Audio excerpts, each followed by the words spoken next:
Bismillahirrahmanirrahim. Assalamualaikum warahmatullahi wabarakatuh. Alhamdulillahirabbil alamin. Assalatu wassalamu ala asrafil anbiya'i wal mursalin wa ala alihi wa sahbihi ajma'in. Amma ba'd. Pertama-tama marilah kita panjatkan puja berserta puji syukur kita kehadirat Allah Subhanahu wa taala, karena berkat adanya nikmat Allah Subhanahu wa taala, berkat kita diberikan nikmat sehat dan nikmat sempat oleh Allah Subhanahu wa taala, dan alhamdulillah kita dipertemukan oleh Allah Subhanahu wa taala, yaitu bulan suci Ramadan. Kedua kalinya tak lupa saya aturkan atas junjungan alam Nabi besar kita Muhammad sallallahu alaihi wasallam. Berkat beliaulah kita dapat merasakan nikmat iman dan nikmat Islam sampai saat ini.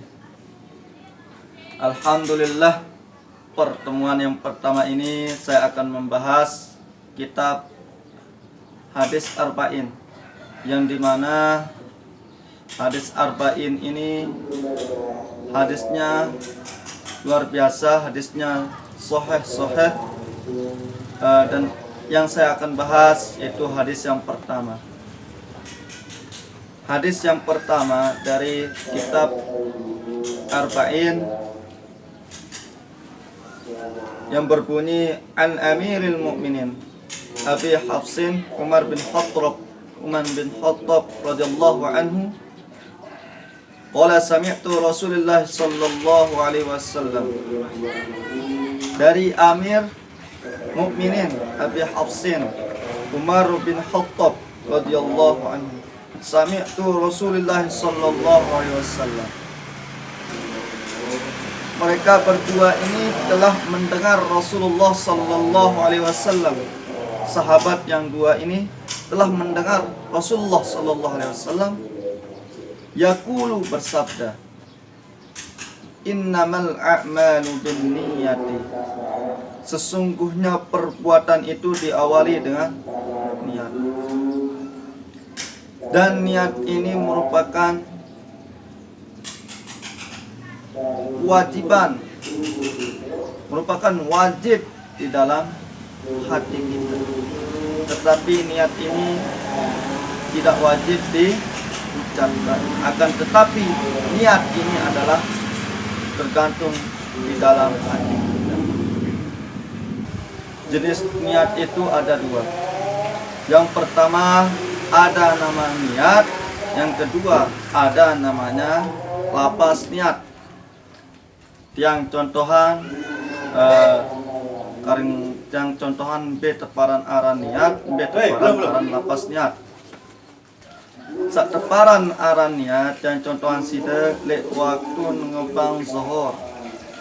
Lek waktu ngebang zuhur, kemudian kita jak teleka aning masjid, jak teleka tegawe sembahyang zuhur, itu sudah termasuk daripada niat kita untuk melaksanakan sholat zuhur. Itu yang pertama, contoh yang pertama dalam berniat. Yang kedua, lapas niat. Mana yang dimaksud dengan lapas niat? Yang dimaksud dengan lapas niat yaitu ucapan. Contoh, ketika kita sholat, ketika kita melaksanakan sholat, ibadah sholat, yang dimaksud dengan lapas niat, usolli fardhu zuhri arba'a raka'atin ma'muman lillahi ta'ala. Inilah yang dimaksud dengan lapas niat ini. Jadinya apapun tegawe, entah itu tegawe bagus, entah itu tegawe lenge, itu tergantung daripada niat. Sehingga niat ni bau tertebak, hanya kita dan Allah yang tahu. Sebut itu niat. Dan bagusnya niat, ketika kita berniat melakukan kebaikan, maka malaikat mencatat. Hanya sekedar kita berniat untuk melakukan kebaikan, maka malaikat akan mencatat dengan satu kebaikan. Lain hal kalau berniat untuk berbuat maksiat, berbuat kejelekan, itu baru saja kita berniat belum dicatat oleh malaikat. Itu bedanya ketika kita berniat melakukan kebaikan dan ketika kita berniat melakukan kemaksiatan. Demen tuah gawe kemaksiatan baru tercatat isi malaikat. Lamun kebaikan nung berniat wah tercatat isi para malaikat. Lagu tente nung tengah ni nung tengah dalil ni nung berniat mendedes semata-mata berniat doang wah mau pahala apalagi tegal. Nah, ante temarakmu. Ini yang dimaksud dengan hadis Rasulullah sallallahu alaihi wasallam. Wa inna malikum limri'in ma nawa. Bahasa Rasulullah sallallahu alaihi wasallam. Sesungguhnya setiap orang berdasarkan apa yang dia niatkan. Apa saklon niat, apa saan gawe ini adalah tergantung daripada niatnya. Ya maksud dengan hadis tersebut. Faman kana hijratuhu ilallah wa rasulihi. Sai hijrah ibadah kepada Allah Subhanahu wa taala wa rasulihi dan rasulnya. Fa hijratuhu ilallah wa rasulihi dan hijrah pada Allah Subhanahu wa taala karena Allah Subhanahu wa taala, hijrah karena Rasulullah sallallahu alaihi wasallam itu tergolong daripada niat kita masing-masing. Apakah kita niat untuk berhijrah karena Allah Subhanahu wa taala ataukah kita berhijrah karena ingin dipuji oleh orang lain, ingin dipuji supaya kita itu lebih baik daripada orang lain. Dan ingat, ketika kita berubah atau ketika kita hijrah,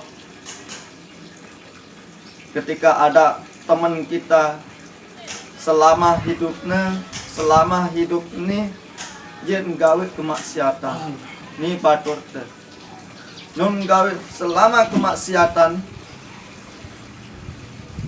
Nah, maulah hidayah batur nun mau hidayah dende kita sebagai lebih baik dende tak olok batur ketika berhijrah. Mungkin hijrah karena Allah Subhanahu wa taala lagu di hadapan manusia, mungkin tidak karena Allah Subhanahu wa taala. Itu pandangan manusia. Kalau pandangan Allah Subhanahu wa taala berbeda. Ini yang dimaksud dengan hadis tersebut. Kita lanjutkan, wa man kana hijratuhu lidunya yusibuha aw imra'atin yankihuha fa hijratuhu ila ma hajara ilaihi. Bahasan Rasulullah sallallahu alaihi wasallam lihat dalam kitab Arba'in. Saya berhijrah karena dunia, karena arak lalu kehendaki, karena arak maksudnya, maka hijrahnya bernilai apa yang dia niatkan. Apa sak lalu niatan dia mau. Contoh sering kejadian anak-anak muda ketika berbuat kebaikan. Contoh kecil, lek waktu sholat berjamaah, lebih-lebih lek sembahyang tarawih.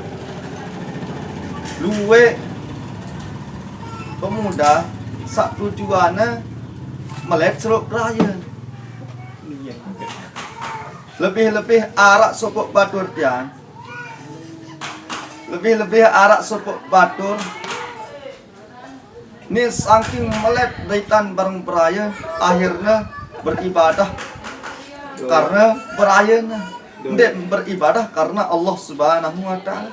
Lagu melek serius berayana, akhirnya khusyuk angkun sembahyang, saya nggak iya arak lek mudina saya berayana. Luwe kejadian pemuda-pemuda si marak ini. Nah, ante itu bagusan niatnya ketika melakukan kebaikan. Nah, ini yang bisa saya sampaikan. Kurang dan lebihnya insyaallah besok kita lanjutkan hadis yang kedua dari kitab Arba'in. Kalau ada kata-kata salah ya tolong nanti di komen di bawah ya. Kalau ada kata-kata yang salah, kalau ada kata-kata penjelasan yang salah, nanti komen di bawah ini ya. Wabillahi taufiq wal hidayah. Wassalamualaikum warahmatullahi wabarakatuh.